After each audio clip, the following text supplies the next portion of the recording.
Welcome everyone to another week, another Wednesday night. The fundamentals to gain inner peace with your host, Coach Menachem Parental. And we're going to continue the questions. If you were with us, Menachem, and again, let's not delve into it too deep. It could be heavy questions for many people. And depending what you went through, or you didn't go through anything, if you have any memories, some people don't really remember. So let's get started. 1 second here.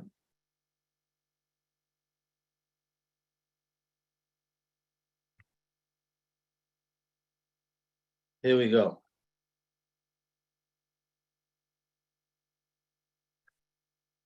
Okay, so let's get comfortable. Let's come into the room. Take a deep breath, become aware of where you are. And obviously you all know where you are, but just to become grounded, calm and collected, to see if you made it to the last minute, maybe you're in a rush. What did your day look like? What does the room look like where you're sitting? Is it noisy or not? Just to become aware. And then to go internally, how do I feel? What am I feeling? Maybe stressed, worried, anxious, or bliss. Just enjoying the moment, loving to be here, just waiting in the here, in the now, and nothing going on. Beautiful. We'll start with what we did last week. The butterfly hug methods for bilateral stimulation. Now this is like an EMDR, for those who know EMDR, the eye movement or tapping. It can sound very simple, but it's profound. They use it for real trauma. And here we are, we're using it just to help us relax, to help us relax and calm our hyper aroused self. If we're having a hard time coming, relaxing, taking a deep breath, slowing down, which many people have a hard time, just to slow down. It's a simple technique. It helps for anxiety, and a great calming and grounding technique. Can be done anywhere. Anytime you're feeling anxious or stressed, the butterfly hug is very effective for many people, but not for everyone. This is very important. Any technique that we do, it's always important to be aware of how you feel. If you feel it's not right for you, then please stop and take some deep breaths. Basically, to be aware. Doesn't work for me or doesn't, it just makes me so uncomfortable. So then stop. Sometimes we want to push ourselves. I have to do it. And there is a concept of continuing, even though you don't like it. But for these techniques, it might take time. If it doesn't work right away, that's okay. So what we're doing is taking both of our hands, putting it together, the thumbs. So there we have a butterfly, and putting it on our chest, just like that. You can even put your hands like this if it's easier. And if you really want, you can put it on your knees. And basically giving yourself a hug, being there for yourself, and then going back and forth with your hands, right and left. Basically, it helps you calm down the left brain and the right brain to work together, the logic brain and the emotional brain. Sometimes they can get out of sync. You can be too much in your logic, too much in your head. And by tapping, it helps us calm down. You take a deep breath and try to relax and go back and forth.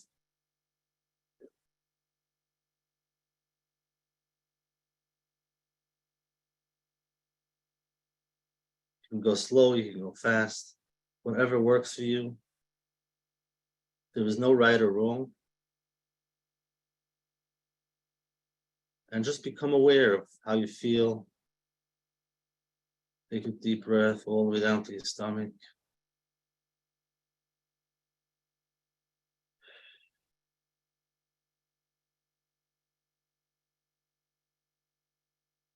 See if you have any tension in your body.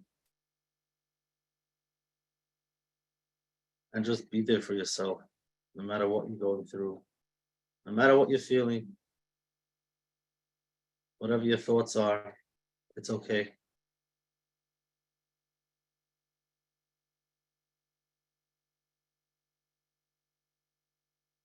Beautiful. Take another deep breath.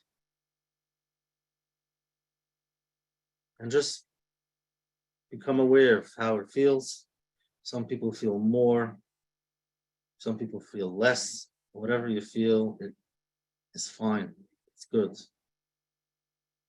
You become aware of some thoughts that can come up, not to judge those thoughts, just see them, just like the clouds passing by, another thought and another thought, and letting things go.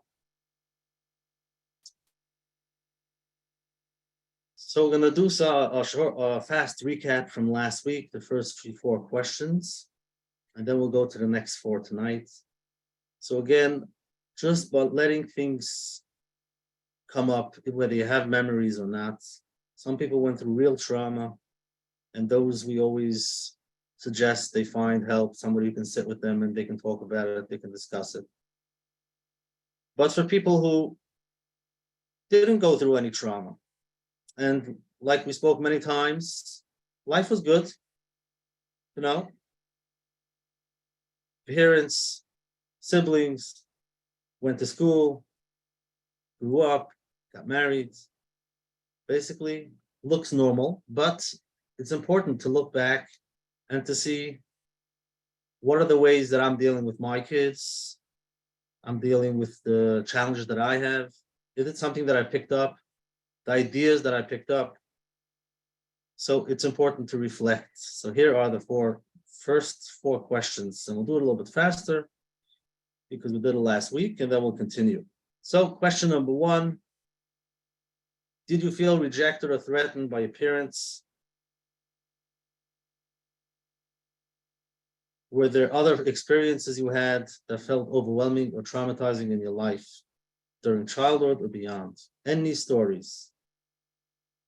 If you remember vivid stories or vague, whatever it is, anything that comes up, good idea, you can write it down so that you don't have to think about it so much, just jot it down, and a different time you come back.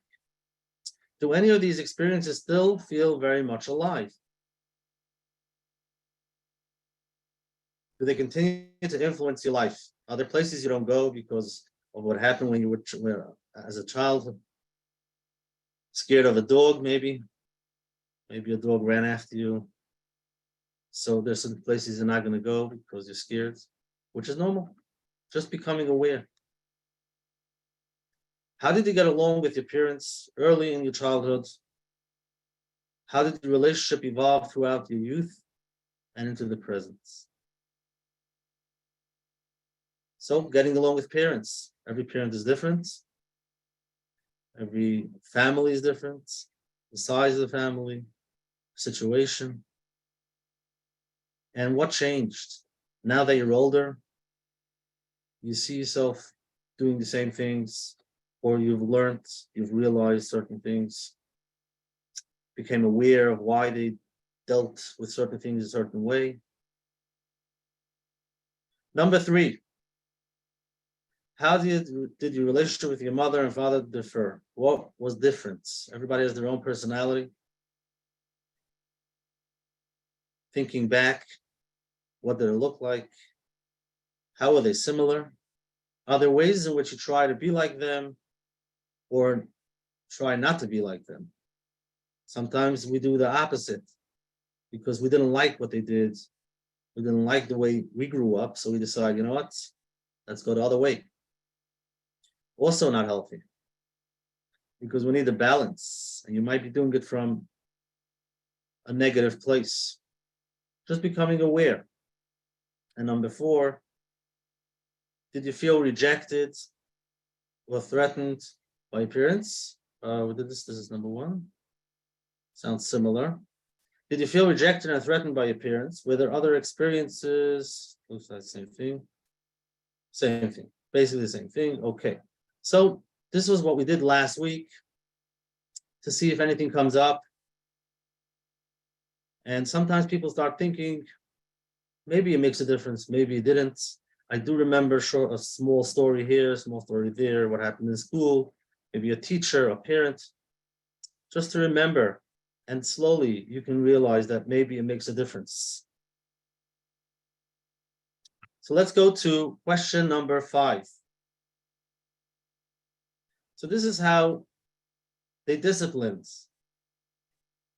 So we're going to look at it in 2 ways. Again, what does it say? What impact did that have on your childhood, and how do you feel it affects your role as a parent now? So always talking about these things, we can look at the way we deal with our kids and how our parents dealt with us. So sometimes when we discuss chinuch, we want to discuss the way you're dealing with your kids, and we think back, wait a second, this is what my parents did. And sometimes we get to blame. But over here with these questions, very important. We're not here to blame. Everybody's doing their best. And everybody is trying the best as they can where they are, with the knowledge that they have, with the capabilities. So just looking back and becoming aware. What type of parents? So we had a class on it. We'll do it a little bit faster. The 4 styles. The 4 styles of parenting. Authoritarian, authoritative, permissive, and uninvolved. So over here you have basic, you can see in the picture. Authoritarian focuses on obedience, punishment over discipline. A lot of negativity. So you can ask yourself beliefs and ideas that you picked up, whether you believe kids should be seen and not heard. Many people grew up that way, be around, but don't make noise. Or when it comes to rules, you believe it's my way or the highway. This is what we do, and there are no questions. And basically, you don't take your child's feeling into consideration. That's one way. We're the adults, and you have to listen. Nothing to talk about. Or we have authoritative parenting. You put a lot of effort into creating and maintaining a positive relationship with your child. You're doing the work. You're realizing it takes work. They're young. You want to give over the positive messages. You explain the reasons behind your rules. You don't lose it. You set limits. You enforce rules, consequences. But you always take in your child's feelings into consideration. There's always understanding what the child feels. And if he understands, you're there to explain. Then we have the permissive parenting. Basically, kids will be kids, let them do whatever they want. I can't control them. You might set rules, but you don't enforce them. You don't give out, the consequence that you discussed. It doesn't happen. And the kids pick it up very fast. And they just do whatever they want. And your hope, or you think that your child will learn best when you're not involved. Just hopefully everything works out. They grow up and they'll be healthy and they'll be good. Just let them do whatever they want. So that's the permissive parenting. And then we have the uninvolved. Uninvolved could be many reasons. Now today on their phone, you can be uninvolved. You can be very busy. And like we discussed many times, you never know, the adult. Sometimes it's hard to be there for the child. But just to become aware of how your parents, what type of parenting they used. And then the question is, what are we using? as parents for our kids? Are we doing the same, or we're trying to do different if it's coming from a healthy place? Uninvolved parenting. You don't ask a child about school or homework. Don't get involved. You really know where your child is or where they are. They're out with friends, or who knows, they'll take care of themselves. Basically, you don't spend too much time with your kids, and you hope for the best. And there could be many reasons why you can be uninvolved, like we discussed. But it's just important to realize how our parents, these questions are how you deal with your kids, but how our parents dealt with us. What was the way you picked up when you were young? And sometimes we go back from really early age. You're talking about if you're a 5-year-old. Do you remember when you were 5, 7, 10? It's not always easy to remember, but going back to that time to see what memories come up. What did it look like? So this is basically the question: what type of parenting did you get? How did they discipline, if they did? Number 6. Do you recall your earliest separation from your parents? What was it like, if you remember, what you remember? Did you ever have a prolonged separation from your parents? Did you ever find yourself, if you remember, by a neighbor for many days, by a friend for a few weeks? Sometimes it could be a health issue in the family, or it could be divorced, going back and forth, one parent to the other parents, going to a babysitter. Some people say they remember very young age, which most people don't. And many parents feel bad sending their kids to babysitters, even sending your child to school on the bus. Some parents have a hard time the first time the child cries, and you feel like, oi, I'm doing the wrong thing. Even though the right thing is to send the child, even though they cry, so they learn. Eventually they see that this happens, you go on and off, you come home, you go back to school. Eventually they realize that they're not staying in school, they're coming back home like everybody else. But it could be hard the first time. Going to a babysitter. Who took you to the bus stop? Sometimes the parents weren't available. Maybe your sister, your aunt, somebody else was there. Parents were in the hospital. Who knows what? There could be many things come up.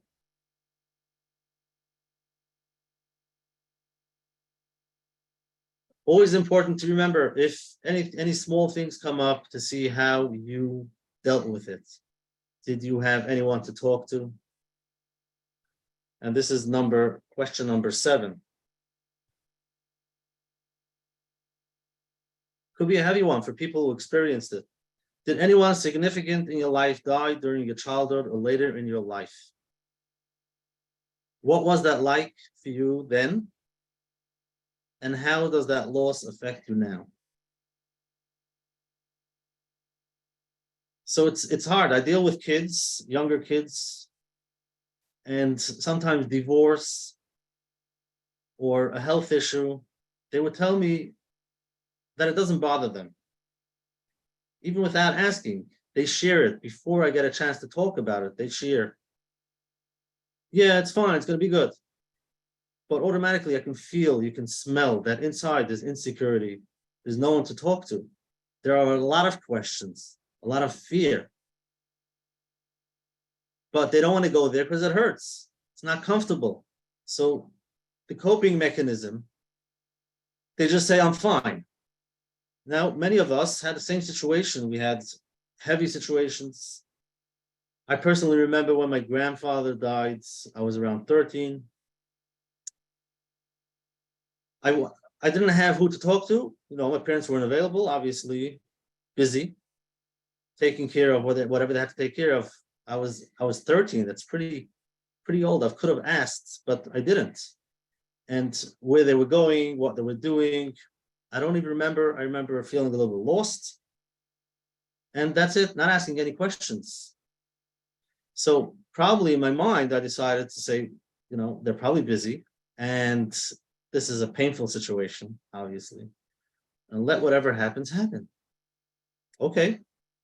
That's a coping mechanism. So the question is really, do you have anyone to talk to, discuss, any questions?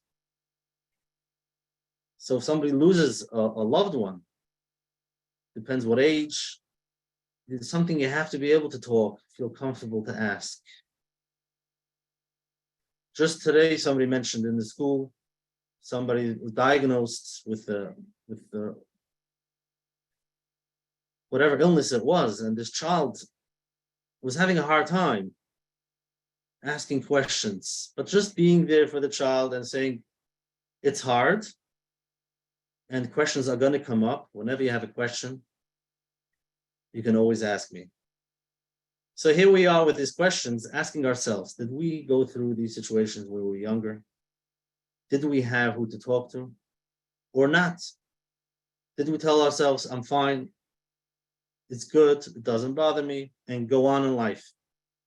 And it does have an effect when we get older. Number one, how we deal with challenges. You might have a harder time, suppress emotions like we discussed many times, a hard time to express what you feel, express your emotions, because when you were younger, you decided it's easier not to feel. So that's number one. How do we as adults take challenges, situations in our life today, and how we deal with our kids? How do we deal with them when these challenges come up, when things that are not easy to explain, they have questions, are you there for them? Can you sit there and sit with them and just give them the space, give them the okay, and tell them it's okay to have questions. And I'm here, I'll answer them. I'll try whatever I can. And if it's something we can't answer, so at least we'll say, yeah, it's something I don't understand. It's hard to understand. Somebody mentioned to me that they were having a hard time when their wife was giving time to their kids. And what came up was he lost his mother when he was very young. And he didn't have that mother figure. And it took a while to figure out what's bothering when your wife spends so much time with the kids. What's really bothering you? And memories come up, and you never know what they are. I'm just going to read. All these questions come from this book again, Parenting from the Inside Out. And they bring an example, which I'll read, and we'll finish with this for tonight.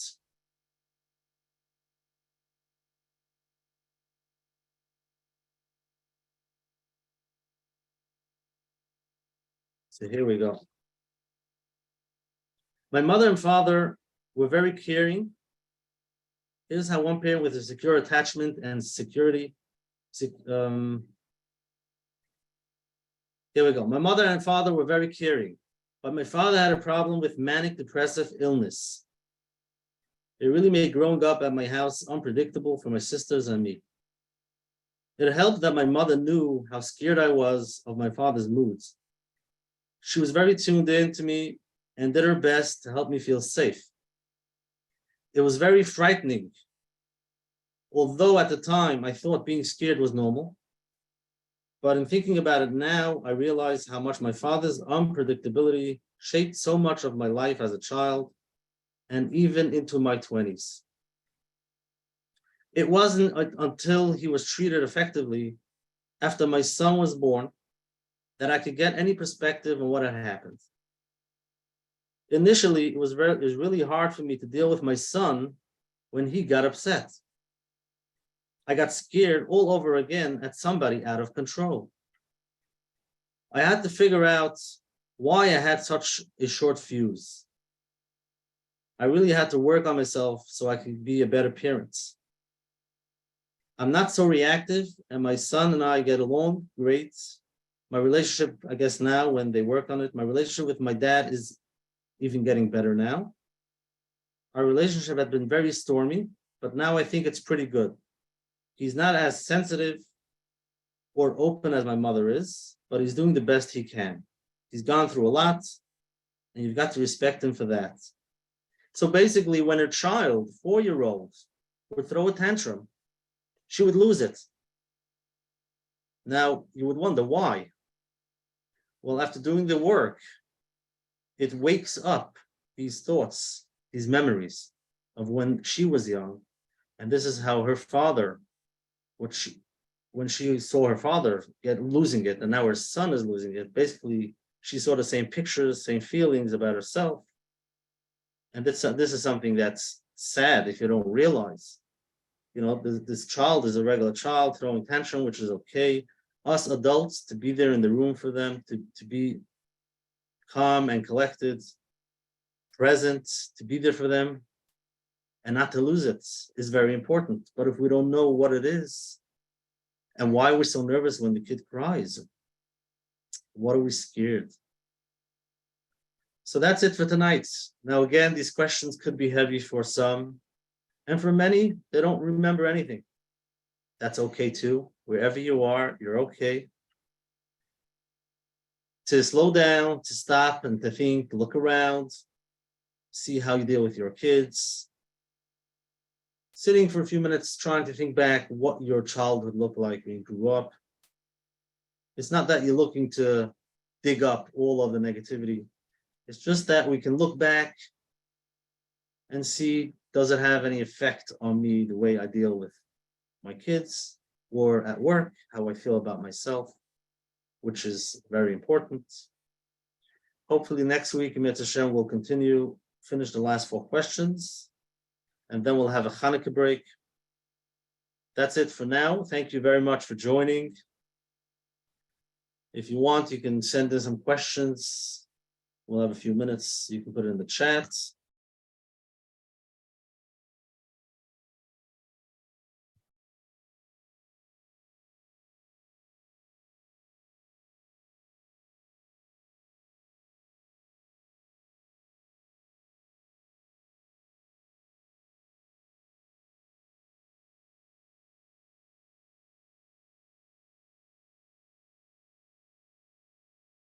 What do I do if it brings up heavy emotions?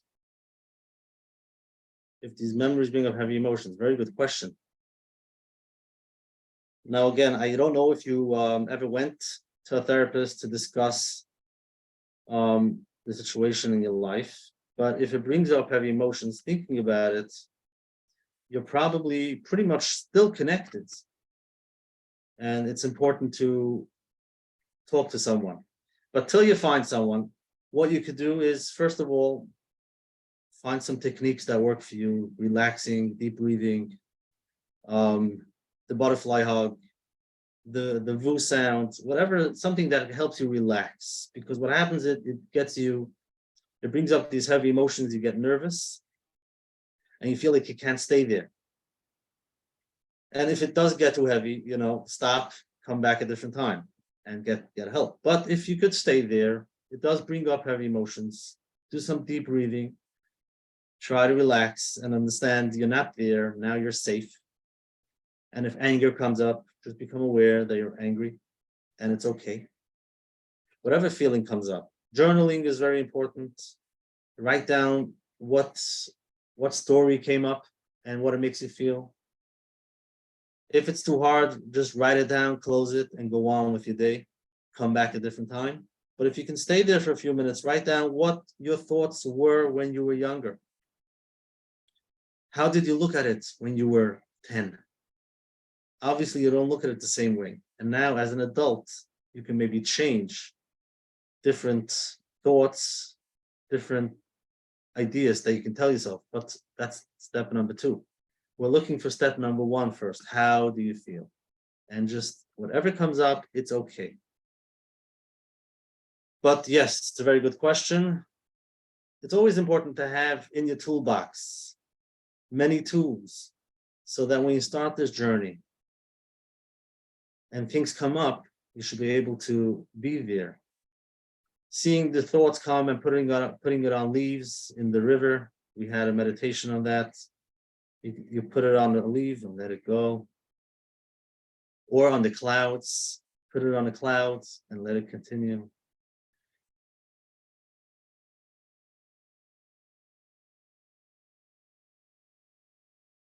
If no memories come up, what do you do if no memories come up? Sounds amazing. Sounds beautiful. So it is a question. If no memories come up, what's going on over there? Might be you decided not to go back there for whatever reason it is. And if you went through a very challenging childhood, then again, don't do it yourself. But if your childhood was pretty good from the outside, you're just going back to think, wait a second, what did I do? Where did I go? What was my interests? What did I like? What worked? What didn't work? Just basic questions to see a little bit, bringing up some memories. And journaling can help for that. Think back of a time, you spent time with your grandparents the first Shabbos. You went to a Hanukkah party, cousins, what did it look like? How did you feel? Even though you might think, what's the big deal? I mean, everything was normal. Write about it. Go back there, sit there, and see what comes up. Okay, that's it for tonight. Thank you very much for joining.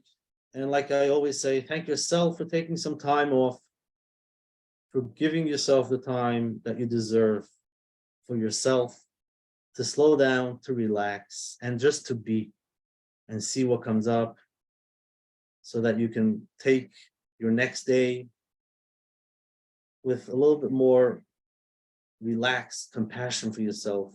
Even though we're not perfect and not everything works out the way we want, still okay.